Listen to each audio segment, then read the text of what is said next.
বিরতির পর স্বাগত। লোকসভায় মোদির ডায়েরিতে নাম নেই কেন্দ্রীয় পরিবহন মন্ত্রী নীতিন গডকরির।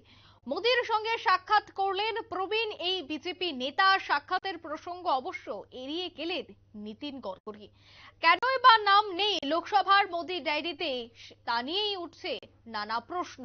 কেন্দ্রীয় পরিবহন মন্ত্রী নীতিন গডকরির নাম নেই মোদির ডায়েরিতে, সেই বিষয়টা নিয়ে আমি বিস্তারিত জানবো। টেলিফোন লাইনে রয়েছে নিউজ ভ্যানগার্ড এক্সিকিউটিভ এডিটর নীল বণিক। নীল, মোদির সঙ্গে এই মুহূর্তে সাক্ষাৎ করলেন প্রবীণ এই বিজেপি নেতা। সাক্ষাৎ প্রসঙ্গেই কিন্তু অবশ্য এড়িয়ে গেলেন নীতিন গডকরি। তোমার কাছে কি আপডেট রয়েছে? দেখো, নীতিন গডকরি অত্যন্ত একজন ভারতীয় রাজনীতিতে ভদ্র রাজনীতিবিদ হিসেবে পরিচিত। এখনকার রাজনীতিবিদরা যেভাবে কুকথা বলেন, যেভাবে বিভিন্ন ভাবে অভিযুক্ত থাকেন, কেউ সরাসরি হত্যা মামলায়, কেউ টাকা চুরির মামলায়, কেউ সম্পত্তি চুরির মামলায়, সেই জায়গা থেকে কিন্তু নীতিন গডকরি একেবারেই আলাদা। আজ পর্যন্ত কোনো বিতর্ক এই ভারতীয় রাজনীতিবিদকে ছুঁতে পারেনি।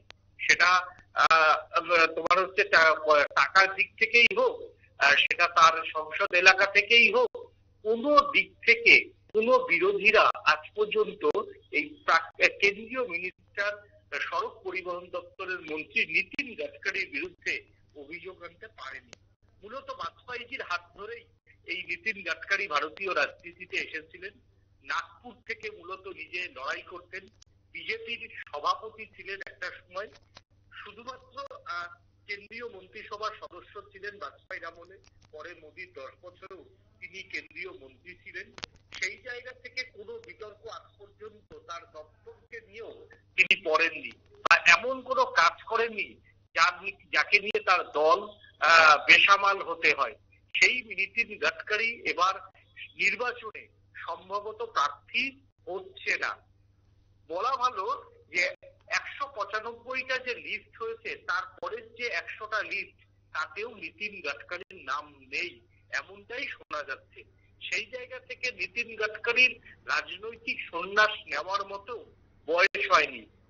তাহলে নীতিন গডকরির কে কেন প্রার্থী করা হবে না, তা নিয়ে কিন্তু উত্তাল এর মধ্যে বিজেপির অন্দর। যেটা বিজেপির খবর,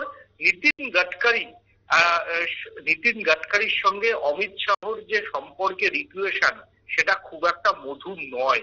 এবং তিনি বাজপেয়ীর আমলের লোক, তিনি তাত্ত্বিক নেতা। যে কোনো কথার উদাহরণে বাজপেয়ীজি আদবানিজির কথা বলে আসেন। সেই নীতিন গডকরিকে এবার প্রার্থী করা নাও হতে পারে বলে তিনি আশঙ্কা প্রকাশ করেছেন। যেটা খবর, তার এই নিয়ে তিনি মোদির সঙ্গে দেখাও করেছেন।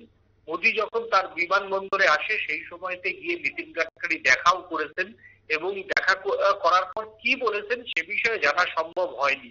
তবে বাজপেয়ীজির আমলে যে সমস্ত নেতা নেত্রীরা ছিলেন, তাদেরকে কিন্তু একে একে ছেটে দেওয়ার একটা প্রয়াস হয়েছে। আমরা দেখলাম কয়েকদিন আগে অবশ্য উমা ভারতী এই মার্চনা করবেন, সুষমা স্বরাজের মেয়েকে অবশ্য প্রার্থী করেছে বিজেপি। তবে সুষমাজি, প্রমোদ মহাজন অনেকদিন আগেই মৃত হয়েছেন, সুষমাজি মারা গেছেন, অরুণ জেটলি মারা গেছেন। একের পর এক সেই সময়ের মন্ত্রীরা, তারা আজকে আর কেউ নেই। যারা 2-3 জন আছেন, তাদের মধ্যে শাহনওয়াজ হোসেন, রবিশঙ্কর প্রসাদ এবং নীতিন গডকরি, এবং অবশ্যই ভেঙ্কাইয়া নাইডু, যিনি উপরাষ্ট্রপতি হওয়ার পর কিন্তু তিনি সন্ন্যাসে চলে গেছেন, রাজনৈতিক সন্ন্যাসে চলে গেছেন। সেই জায়গা থেকে নীতিন গডকরি আর রাজনাথ সিং দুজন এখন কেন্দ্রীয় মন্ত্রিসভায় রয়েছেন যারা পুরনো। তার মধ্যে রাজনাথ সিং ইতিমধ্যেই প্রার্থী হয়েছেন।